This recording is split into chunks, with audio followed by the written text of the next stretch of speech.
Welcome प्यारे बच्चों। तो आज हम पाठ लासा की ओर के महत्वपूर्ण प्रश्नों को बहुत ही आसान भाषा में समझने वाले हैं। तो चलिए शुरू करते हैं। सबसे पहले आपको यह पता होना चाहिए कि यह पाठ किसके द्वारा लिखा गया है, यानी इस पाठ के लेखक कौन हैं। तो लासा की ओर पाठ के लेखक राहुल सांकृत्यायन हैं। जी हां, राहुल सांकृत्यायन। अब इस पाठ में लेखक ने क्या बताया है, तो सन 1929 और 30 यानी 1929 और 30 में लेखक ने तिब्बत की यात्रा की थी। यानी लेखक जो है तिब्बत गया होगा। अब तिब्बत जाने पर उसने जो जो अनुभव किया, जब हम कहीं भी घूमने जाते हैं तो हमारे बहुत सारे एक्सपीरियंस होते हैं। तो लेखक जब 1929 और 30 में तिब्बत गया था तो वहां उसने जो जो एक्सपीरियंस किया, उस एक्सपीरियंस को, उस अनुभव को लेखक ने इस पाठ में बताया है। तो अब हम इसके प्रश्नोत्तर को समझते हैं।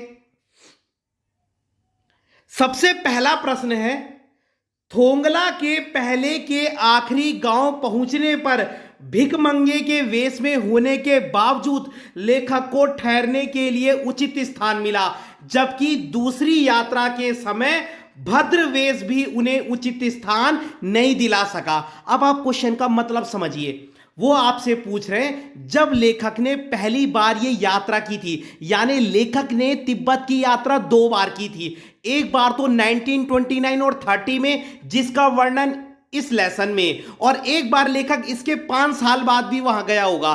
तो वो कह रहे हैं कि लेखक ने जब ये पहली बार यात्रा की और भिखारी के वेश में की थी, जो 1929 और 30 वाली है, जिसका इस चैप्टर में वर्णन है, तो जब लेखक ने वो यात्रा भिखारी के वेश में की तो लोगों ने लेखक को वहां रहने के लिए स्थान दे दिया।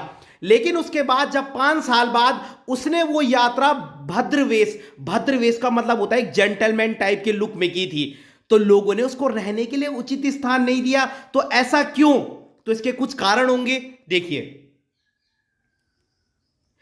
पहली बार लेखक के साथ सुमति था, लेकिन दूसरी बार लेखक के साथ सुमति नहीं था। सुमति एक ऐसा इंसान है जिसको उस जगह के सारे लोग जानते थे, तो वो फर्स्ट टाइम लेखक के साथ था। जब ये भिखारी के वेश में गया था ना, तो उस समय सुमति उनके साथ था, तो सुमति उनके साथ हर जगह जा रहा था। तो इसलिए लोगों ने लेखक को रहने के लिए उचित स्थान दे दिया। क्यों? क्योंकि वो सुमति को बहुत मानते थे, वो सुमति पे बहुत ट्रस्ट करते थे, इसलिए।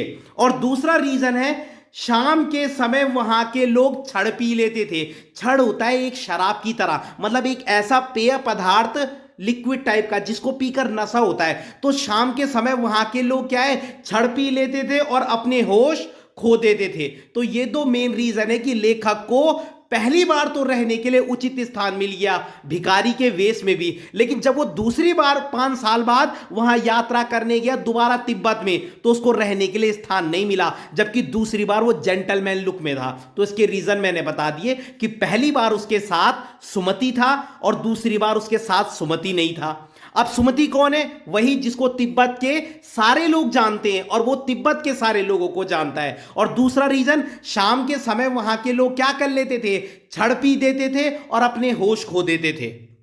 अगला क्वेश्चन है, उस समय के तिब्बत में हथियार का कानून न रहने के कारण यात्रियों को किस प्रकार का डर बना रहता था। मतलब वो जो तिब्बत ऐसी जगह है, उस समय पे वहां पर कोई कानून नहीं था, लोग खुलेआम बंदूक लेकर घूमते थे। तो जो भी लोग वहां घूमने जाते थे उनको किस प्रकार का डर रहता था, तो आपने ये क्वेश्चन से ही लिखना है। देखिए, उस समय के तिब्बत में हथियार का कानून न रहने के कारण यात्रियों को, तो यहां तक तो आप प्रश्न से ही लिखेंगे और उसके आगे लिख देना, चोरी और जान का खतरा बना रहता था। बस बहुत सिंपल है कि वहां हथियार का कानून नहीं था, तो लोगों को क्या डर होगा, लोगों को चोरी और जान का खतरा रहता था।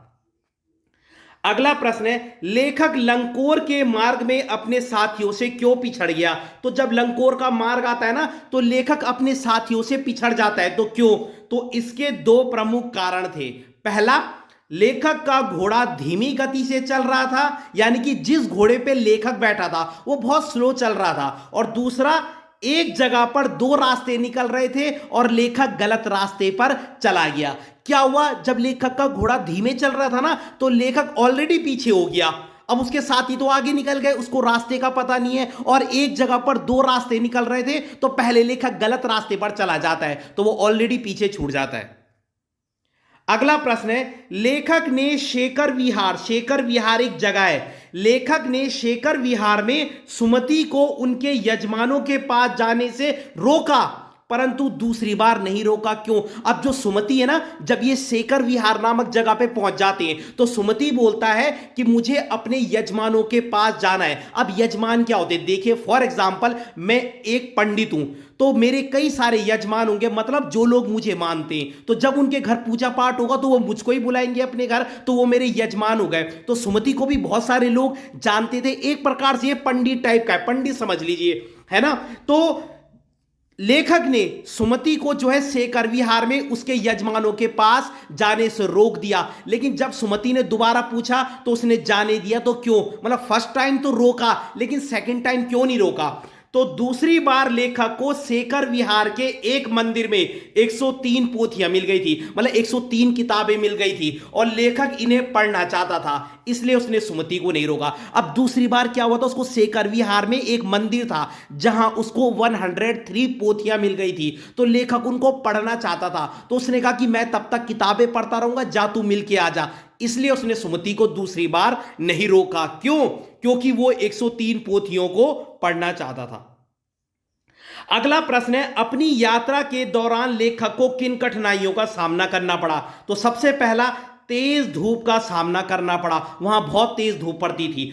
ऊंची ऊंची चोटियों से गुजरना पड़ा। डर डर के यात्रा करनी पड़ी, क्योंकि वहां वही हथियार का कानून नहीं रहता था, तो चोरों का डर था, लोग खुलेआम बंदूक लेकर घूमते थे। और चौथा, अपना सामान स्वयं उठाना पड़ा, क्योंकि उनको सामान ढोने के लिए कोई आदमी नहीं मिला, तो उनको खुद वो सामान अपनी पीठ पर लाद कर भी ले जाना पड़ा। तो ये चार मेन प्रॉब्लम है। अगला प्रश्न है, तिब्बती समाज कैसा था, मतलब वहां तिब्बत का कल्चर कैसा था? तो पहला, जात पात का भेदभाव नहीं था, मतलब वहां के लोग ये जात पात में भेदभाव नहीं करते थे। औरतें पर्दा नहीं करती थी, औरतें मतलब अपने सर पर पल्लू नहीं लेती थी। और लोग छड़ पीते थे, छड़ वही है वहां नशीला पदार्थ, और लोग खुलेआम बंदूक लेकर घूमते थे। तो ये चारों भी आप लिख सकते हो। अगला प्रश्न है, सुमति के बारे में बताइए। तो देखिए, सुमति को वहां के सभी लोग जानते थे, यह आपको पता है। वह मिलनसार था, मिलनसार माने नेचर का अच्छा था, मतलब सबसे मिलकर रहता था, और वह सभी लोगों को जानता था। जब सभी लोग उसे जानते होंगे तो जाहिर सी बात है वो भी सभी लोगों को जानता था। वह मिलनसार भी था, और वह लोगों को बेवकूफ बनाकर या मूर्ख बनाकर दक्षिणा पाता था, मतलब वो ऐसा पंडित था जो लोगों का फायदा भी उठाता था, लोगों को मूर्ख बनाकर कुछ चीजें बांट देता था और लोग उस पर ट्रस्ट कर लेते थे, तो वो लोगों को मूर्ख बनाकर दक्षिणा भी पाता था। तो ये इस चैप्टर के महत्वपूर्ण प्रश्न है। अगर आपको वीडियो पसंद आई हो तो लाइक कीजिएगा, कमेंट कीजिएगा और अपने चैनल को सब्सक्राइब जरूर कीजिएगा। धन्यवाद।